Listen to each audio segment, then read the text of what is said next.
I love talking about this film as it was my first feature, and it was a passion project of mine for a very long time, and we put our hearts and souls into this project, so very much appreciate it.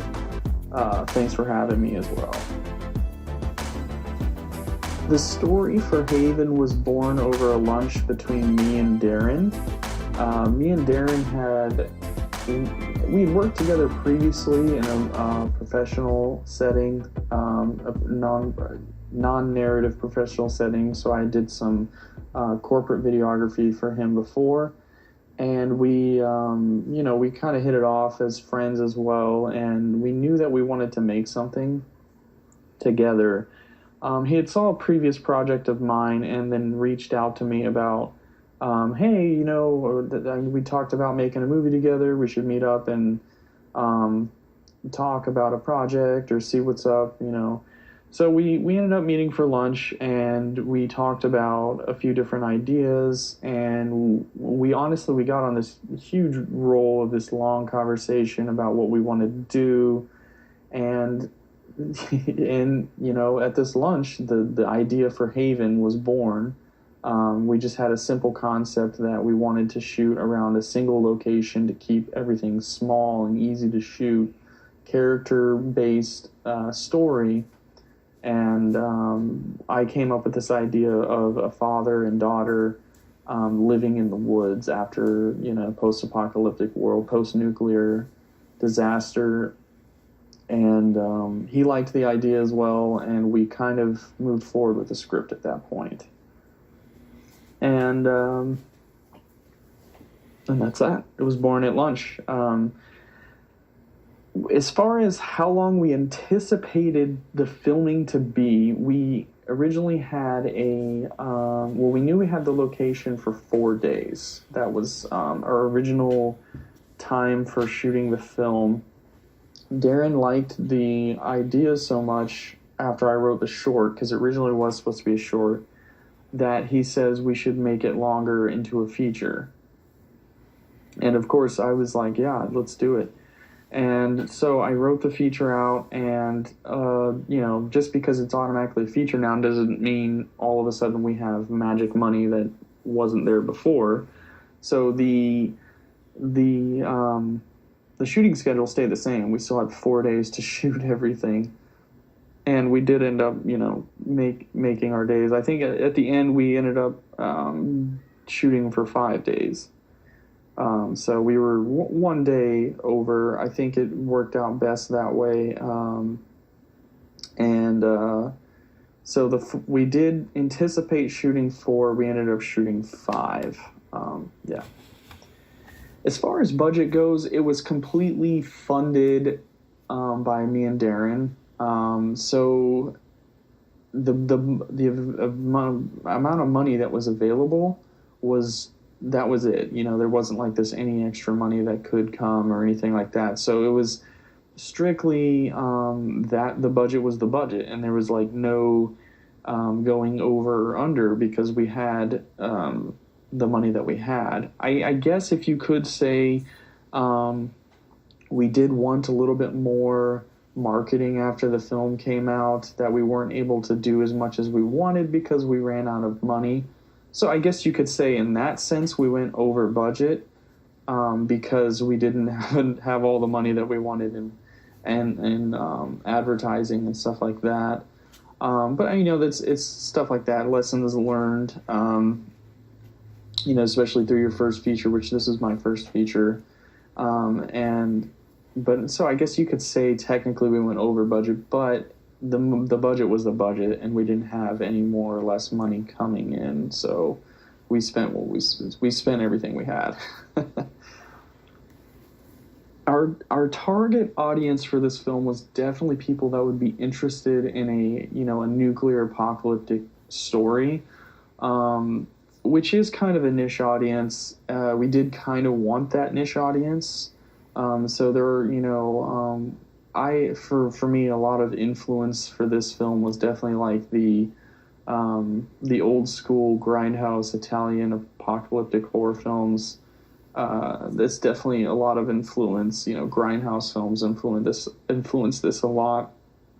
And people who were interested in that were definitely our target audience. Of course, anyone in the Indiana area, too, because this is a film completely made by Indiana, people working in Indiana from Indiana, so we shot the whole thing in Indiana as well.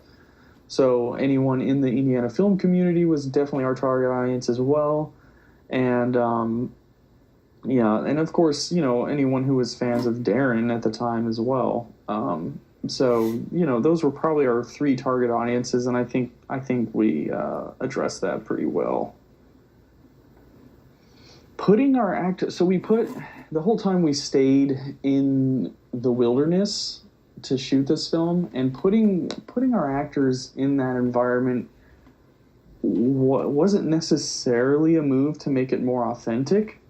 That was a byproduct of doing that. Essentially, it was logistical. It was a logistical decision. We said it's far easier because of the remote location to just have everybody camp. And it's kind of like, 4 days. So it's like, a little shorter than a work week. And so that's what we did. We ended up camping out.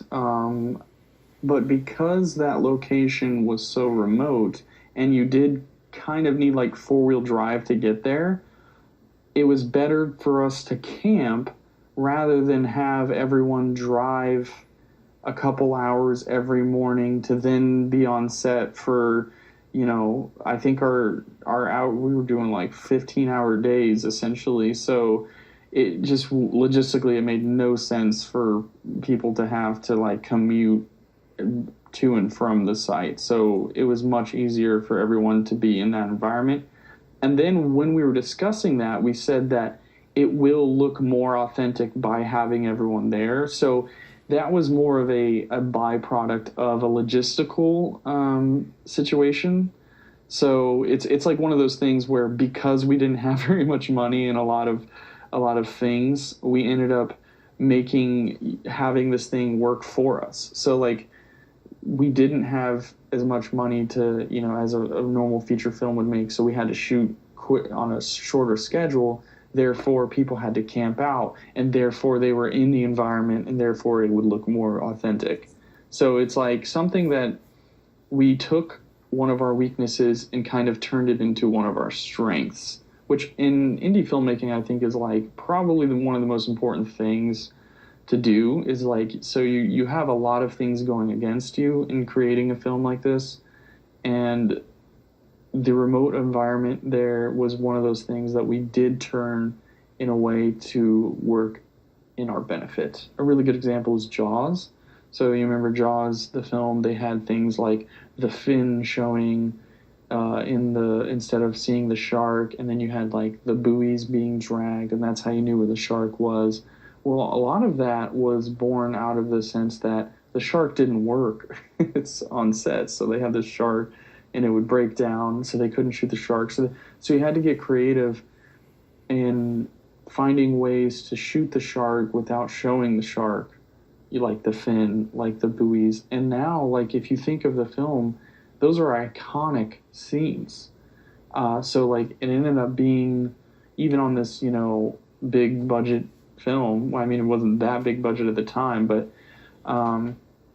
first time director, it's something that he had probably learned earlier, in some of his, non-produced films that he used to create Jaws. I would say that I am happy with the finished product of Haven. We put a lot of work into that film, and I think it matches my vision as well. I had a lot of fun making it. I will say that in making the film, I learned so much that when the film was done, I would have done a lot of things differently. And I think that's that should come along with the territory of making a feature. I think if you're not learning anything on your first feature, then you've wasted your feature. So, but I think making Haven was a very great educational opportunity for me, and I would encourage a lot of other independent filmmakers to, if you have a chance to make a feature, take that opportunity. I do encourage you to do it properly, of course, and pre-production is probably the biggest thing that I can stress. If you have very, very good pre-production, a lot of the problems that we had on Haven production-wise would not be there. And I mean, that's kind of goes with the territory of making your first feature, and it's those lessons that you learn. I think so there's a lot of things that when you actually show up and plan A goes to crap right away, and then you have to have plan B, and thankfully we did, and we all adjusted accordingly to everything. But I think planning, you can't stress enough a good pre-production and planning everything, and even planning for plan B, because a lot of times plan A goes away really quickly. And in fact, some of the scenes that we had to change, we had to change around, they were very different on this page than they were on screen. So, for example, there is a scene when we introduce Apex, who's the villain. He is talking to somebody who is begging for his life. And originally I had written it for an enclosed garage space with a swinging light above, and the location that we ended up having didn't have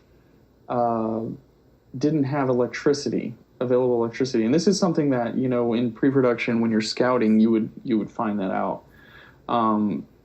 And we did scout the location, but when we scouted it, we didn't scout this particular spot, because and that's one of the things, if you have an experienced location scout, they've broken down your script and they go, this is the location, this is the location, this is the location, and they would have gotten that. So we ended up having to work around a little situation like this, and we ended up shooting it without the little swinging light and more of a natural setting, and it's this torn down barn, and it's really creepy. But I think the aesthetic of this, and then there's the scene right after that, where right after he commits this heinous act, Apex steps back and then just basks in the sun at just with bodies at his feet, and that whole scene was born out of us adapting to the fact that we didn't have electricity, which is, it's just crazy to think about, how such a minor inconvenience like that turned into something that I think in the end was more artistic and a better expression of the character. So overall, I think Haven was a wonderful experience. It was a wonderful learning experience for me, and I love when people tell me that they've seen the film. And it was weird. I was working on a set, and somebody had actually told me, "Oh, you made Haven." Yeah, I've seen the movie before, and it was a really surreal experience for me, because I had never run into somebody who had seen one of my films, and when I told them my name, they recognized it and were like, "Oh yeah, I've seen your film," and that's really cool, and that was a really surreal experience for me. And so was one time me and Darren were I think we were just getting lunch again in Carmel, and this is before release, and we were hyping the film up, and we had two fans come up and were asking for autographs because they had seen the trailers, and they said they were so excited for Haven. And honestly, I'd never experienced anything like that before, and it was kind of surreal.